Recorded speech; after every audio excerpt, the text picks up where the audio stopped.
There was a problem of internet. Today also we got internet problem.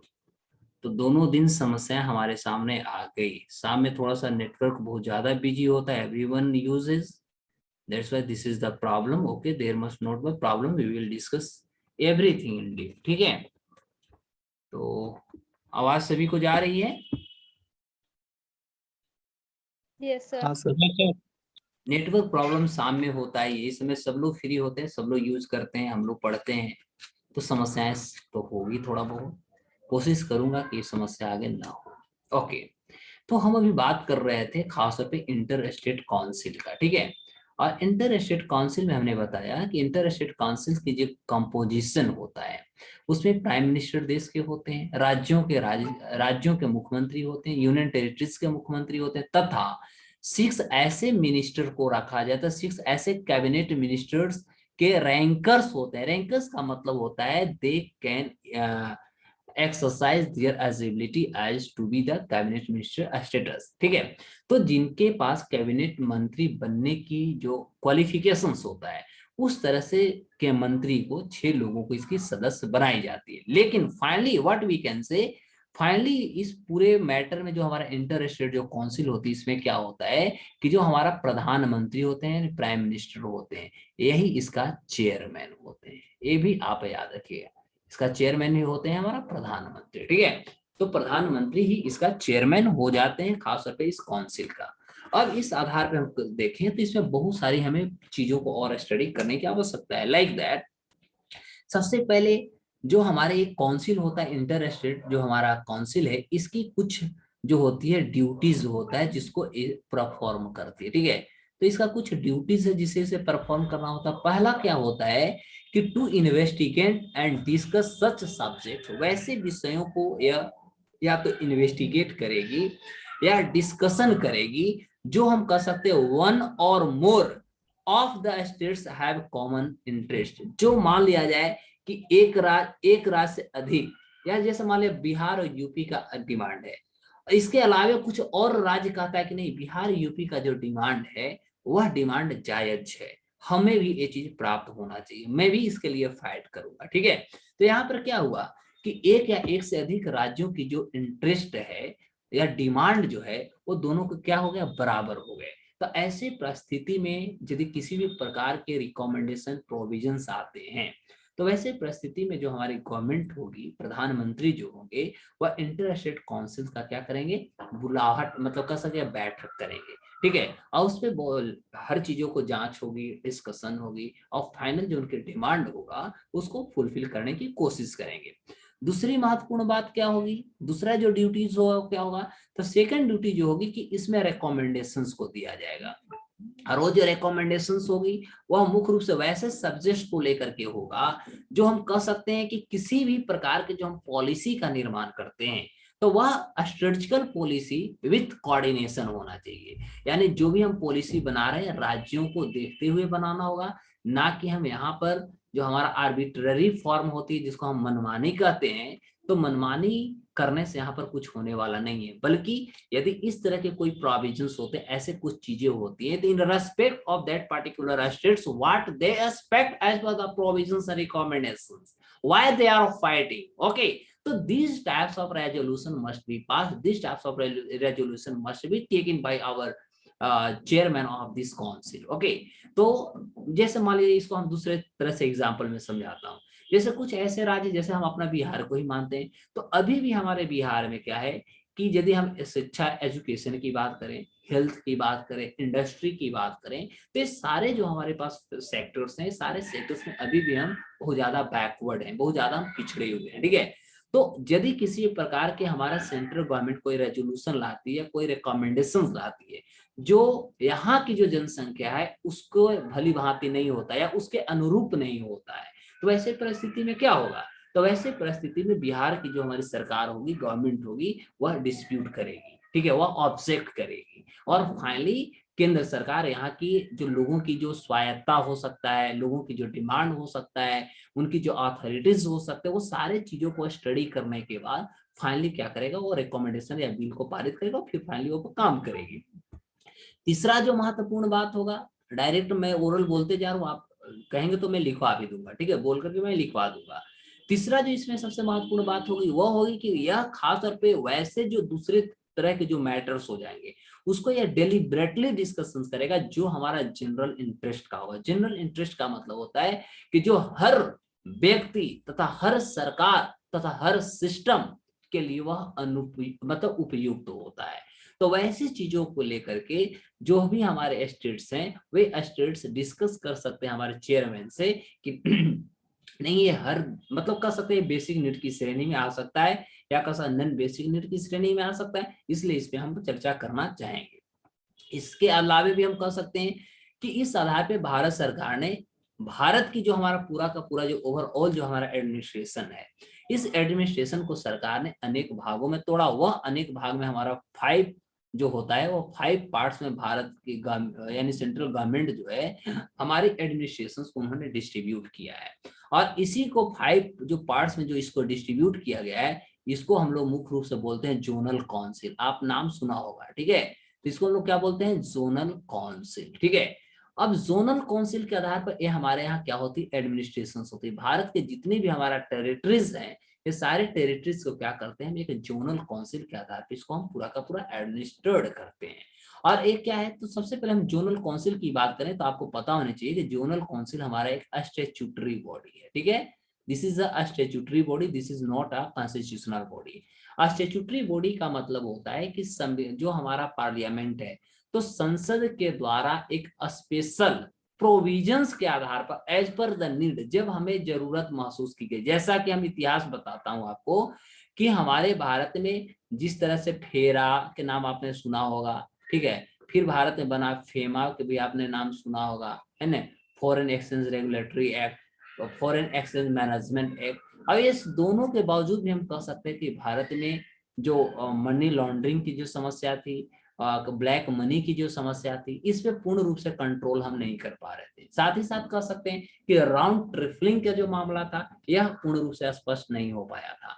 तो अंततः भारत सरकार ने क्या किया कि हमने देखा कि 1988 1988 में सेबी एक कमेटी बनाया गया और सेबी एक्ट ला करके 1988 में भारत में सेबी का गठन किया गया, security exchange board of India.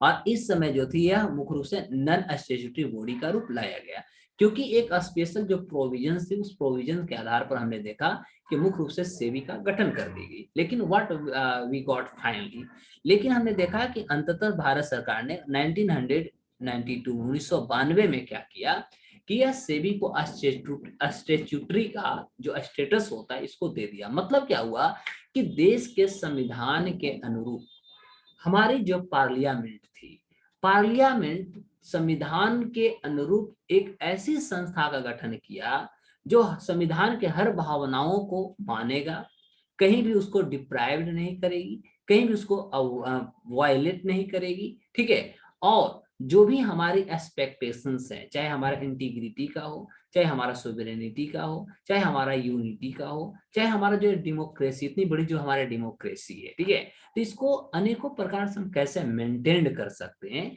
तो इस सारे चीजों को देखते हुए अंततः भारत सरकार ने 1992 में सेबी को स्टैट्यूटरी का स्टेटस दे दिया, ठीक है। तो यह जो मुख्य रूप से होती है हमारा पार्लियामेंट्री कमेटी के द्वारा, संसदीय जो हमारा मंत्रालय होती है या कह सकते हैं कैबिनेट जो हमारा मंत्री लोग होते हैं, उनकी एक स्पेशल प्रोविजंस होते हैं, ऑर्डर होते हैं। और उस स्तर पर जब हमें कुछ चीजों की जरूरत होता है कि नहीं ये चीजों को गठन होना चाहिए जिससे कि हम इससे ये सारे चीजों को प्राप्त कर सकते हैं, तो वैसे परिस्थिति में एक रूल ऑर्डर जो होती है उसके अनुरूप इसकी गठन कर दी जाती है।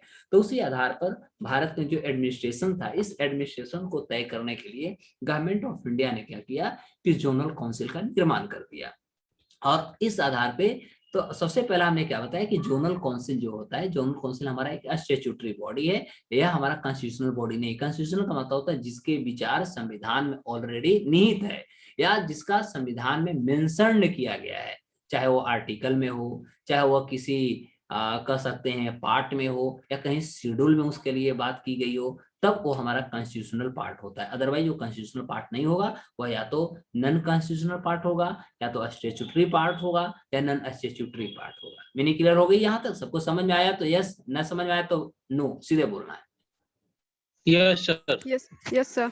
तो स्टैट्यूटरी जो बॉडी होती है, statutory body is normally establish by parliament. मैं यहाँ पर ये भी स्पष्ट आपको कर देता हूँ। तो ये हमारी संसद के द्वारा इसकी निर्माण कर दी जाती है, और इसकी जो निर्माण की जाती है, यह हमारे पास स्टेट रीऑर्गेनाइजेशन एक्ट आपने सुना होगा, ठीक है।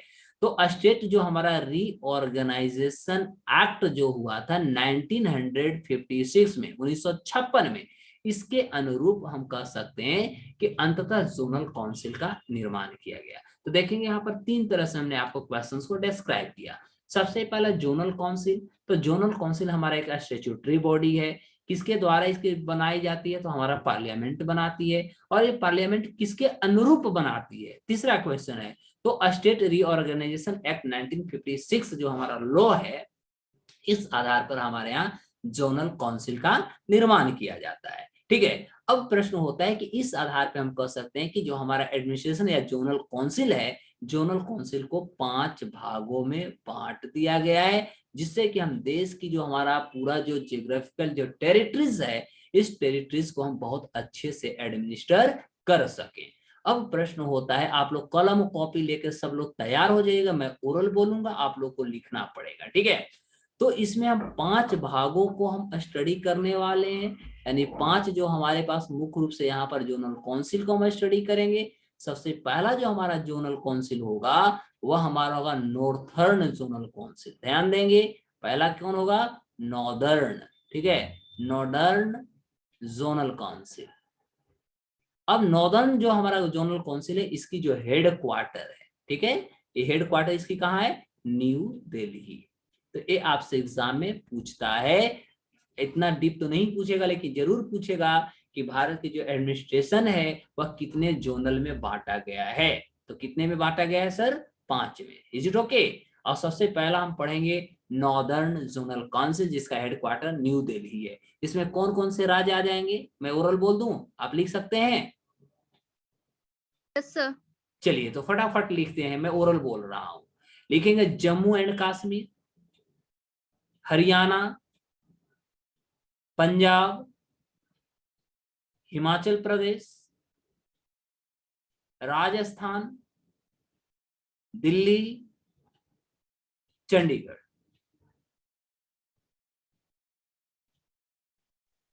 सेकंड जोनल काउंसिल में आते हैं, हाँ बोलेंगे सर। लद्दाख, लद्दाख भी आएगा।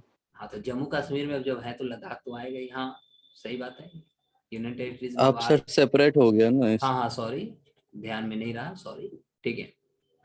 सेकंड लिखते हैं हम सेंट्रल जोनल काउंसिल। सेकंड, ये तो फर्स्ट हो गया। सेकंड लिखेंगे central zonal council. Central zonal council जो है, इसकी जो हेडक्वार्टर है सर, वह हमारा इलाहाबाद में है। अब इसका नाम बदल के हो गया प्रयागराज, ठीक है, यानी आप इसको ब्रैकेट में इलाहाबाद, अब ऑफिशियली नाम हो गया प्रयागराज। तो सेंट्रल जोनल जो हमारा काउंसिल है, इसके हेडक्वार्टर इलाहाबाद में। इसमें आ जाएंगे उत्तर प्रदेश यानी यूपी हो गया, उत्तराखंड यानी UK, UP and UK United Kingdom नहीं, उत्तराखंड, ठीक है, यूके, छत्तीसगढ़, छत्तीसगढ़ तथा Madhya Pradesh, MP. These are under central zonal council. तीसरा, थर्ड हमारा जो जोनल काउंसिल होगा वह ईस्टर्न जोनल काउंसिल होगा। ईस्टर्न जोनल काउंसिल, इसकी हेडक्वार्टर कहाँ है, कोलकाता। इसमें हमारा बिहार भी आ जाएगा, बिहार, झारखंड, पश्चिम बंगाल यानी वेस्ट बंगाल, ओडिशा, ओडिशा। फोर्थ पे आ रहा हूं, फोर्थ होता है western zonal council. Western zonal council, western zonal council का हेडक्वार्टर हमारा मुंबई हो जाएगा, महाराष्ट्र का मुंबई। इसमें हो जाएंगे राज्यों महाराष्ट्र, गुजरात, गोवा, दादर नगर हवेली, दादर नगर हवेली तथा दमन एंड दीव। अब दोनों के एक में मिला दिया गया, दमन दीव, दादर नगर हवेली, दादर नगर हवेली तथा दमन एंड दीव। नेक्स्ट हम पांचवा जो चर्चा करेंगे वह हमारा होगा southern, fifth southern. Southern zonal council का हेडक्वार्टर हमारा चेन्नई हो जाएगा, चेन्नई। इसमें राज्यों की संख्या AP, Andhra Pradesh, Andhra Pradesh, Karnataka, Tamil Nadu, Kerala, Puducherry, Puducherry. There are fifth zonal council in India. Bharat में मुख्य रूप से 5 हमारा जोनल काउंसिल। इसके अलावे बहुत सारे ऐसे क्षेत्र हैं जिसे अभी हम लोग डिस्कशन में नहीं लिए हैं, और क्या है उसके लिए क्या सरकार ने प्रोविजंस लाया। इसके बाद एक भारत में एक नया काउंसिल का निर्माण किया गया, और उस काउंसिल का निर्माण था north eastern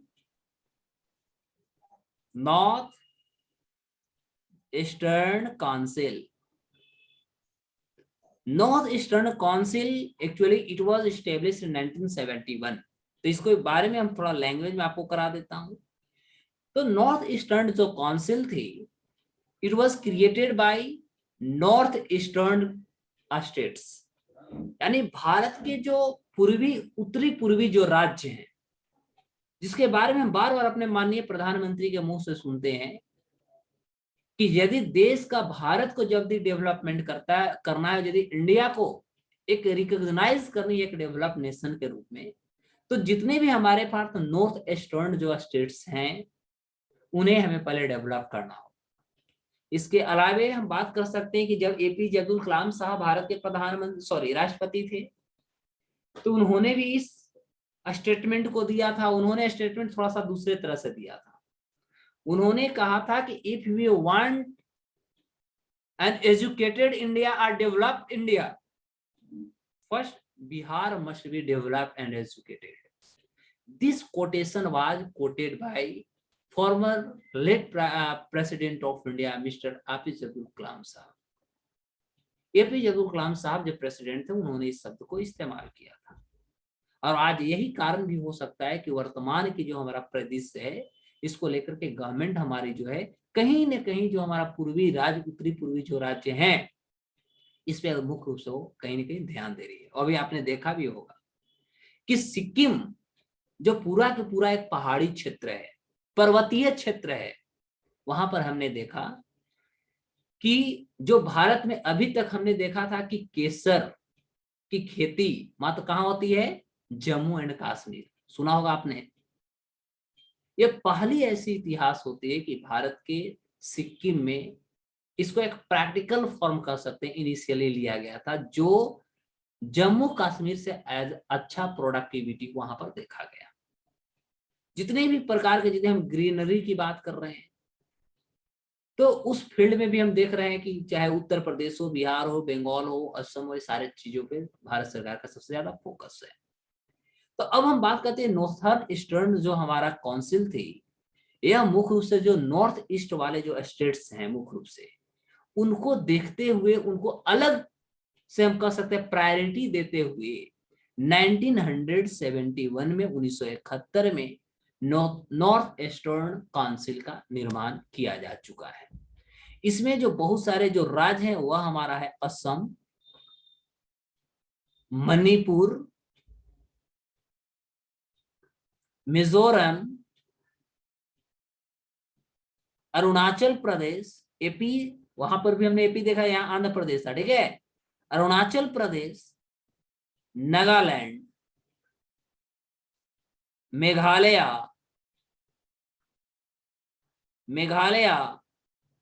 Tripura, and Sikkim. These are states considered to be northeastern states in India. और इनके लिए अलग से प्रोविजंस लाई गई। इस प्रोविजंस के आधार पर हमने देखा कि 1971 में हमारी गवर्नमेंट ने अंततः नॉर्थ ईस्टर्न काउंसिल का निर्माण किया। Is it okay all got और नॉट? सबको समझ में बहुत अच्छा से आ रहा है? Yes sir. कोई प्रॉब्लम, कोई समस्या? अब इस आधार पे देखा जाए तो जो हमारा लेजिस्लेशन की हम बात कर रहे हैं, तो लेजिस्लेशन में हमने क्या देखा कि जो हमारा सेंटर स्टेट्स के बीच में जो बहुत बड़ा जो डिस्प्यूट होती है on the base of state legislation, तो इसको लेकर के वो कैसे हमारे सेंटर गवर्नमेंट की जो कंट्रोलिंग होता है, नियंत्रण होता है, कैसे काम करती है, इस पे हम एक एक आर्टिकल के आधार पर स्टडी करेंगे। तो किसी भी प्रकार का यदि हमारा लेजिस्लेशन स्टेट लेजिस्लेचर से यदि वो पास हो जाता है, तो वह हमारा एक्विजिशन ऑफ जो प्राइवेट प्रॉपर्टी होता है या पब्लिक पर्पस को लेकर के होता है, ये सारे के सारे हमारा पार्लियामेंट की जो कंसेंट जब तक नहीं मिल जाती, यानी हम संसद के जब तक अप्रूवल नहीं ले लेते, तब तक वह किसी भी प्रकार के लॉ एंड ऑर्डर बनने से बाध्य हो जाता है अकॉर्डिंग टू आर्टिकल 31A। 200 यदि हम बात करते हैं, आर्टिकल 200 क्या कहता है कि इसके लेकर के हमारे जो गवर्नर होते हैं, राज्यों के जो राज्यपाल होते हैं, वह इंपावर्ड होते हैं to reserve a bill for a president's consideration. किसी भी बिल को वो अपने पास under the consideration of president वो कह सकते हैं कि यह जो है राज्यों के अधीन नहीं बल्कि हमारा केंद्र के अधीन जा सकती है, और इस पे जो भी अप्रूवल होगा, जो भी कंसेंट होगी, यह राष्ट्रपति के तत्वाधान में होगा या राष्ट्रपति के विचाराधीन हो सकता है। तो वह आर्टिकल 200 के अंतर्गत राज्यों के विधेयक जो होता है, लेजिस्लेशन जो होता है, उसको वो रिजर्व प्रेसिडेंट के अंतर्गत रख सकता है। Under this article governor has been directed, यहाँ पर राज्यपाल जो होते हैं उनको यह डायरेक्ट की जाती है कि वह किसी भी बिल को रिजर्व करेंगे affecting the dignity and the functions of the high court, जहां पर हम हमारे जो हाई कोर्ट्स होते हैं तथा प्रेसिडेंट के जो कंसिडरेशन होते हैं, उनकी जो डिग्निटी होती है, उनकी फंक्शनल जो कह सकते हैं एक्टिविटीज होता है, वे सारे को प्रभावित न हो सके, यानी वो इसको लेकर के कहीं ना कहीं आप कह सकते हैं सिक्योर्ड रखना चाहते हैं। As per the article 304B what talks about the inter state councils, तो लाइक दैट हमारी जो स्टेट लेजिस्लेचर जो होती है वह ऑथराइज होता है, वो अधिकृत होती है, किस लिए कि वह किसी भी प्रकार के बिल को पारित करेगा। लेकिन बिल की बात यदि करें तो regarding the imposition of the reasonable reactions, जो भी उनके पास जो रिएक्शंस होगा वो सबसे पहले एक रीजनेबल होनी चाहिए, साथ ही साथ इम्पोजिशन भी होनी चाहिए, जहां पर हम कह सकते हैं कि ट्रेड की स्वतंत्रता, व्यापार की स्वतंत्रता, कॉमर्स की स्वतंत्रता तथा intercourse with in a state in a public interest, मतलब एक राज्य को दूसरे राज्य के साथ जो हमारा व्यापार होती है, इसको हम स्वतंत्रता हम दे सके। Any such bill requires the president's prior approval for its introduction in the house। लेकिन यही जब पार्ट हमारा लोअर हाउस या अपर हाउस में जाता है, तो वहां पर प्रेसिडेंट का प्रायर से पहले, यानी प्रेसिडेंट के अप्रूवल से पहले हमें इस चीजों की जरूरत पड़ जाती है। Is it okay? अब उसके अलावे जो हमारा एडमिनिस्ट्रेटिव जो रिलेशंस होगी, as per the administrative relation we have to discuss, sorry यहाँ पार्ट 9 लिखा हुआ है, गलत है, तो यहाँ पार्ट हमारा 11 हो जाएगा। आर्टिकल 256 लेकर 263 के अंतर्गत हम यहाँ पर administrative relations between centre and states के बीच में हम चर्चा करेंगे। तो आर्टिकल 256 व्हाट सेज, तो यहाँ पर जो कहता है कि जो हमारा एग्जीक्यूटिव पावर होना चाहिए, वह कहता है कि केंद्र को ऐसा बनाना चाहिए जो कि राज्यों के अनुरूप होना चाहिए, राज्यों के सहभागिता के साथ केंद्र के किसी भी प्रकार के लेजिस्लेशन को बनाना चाहिए।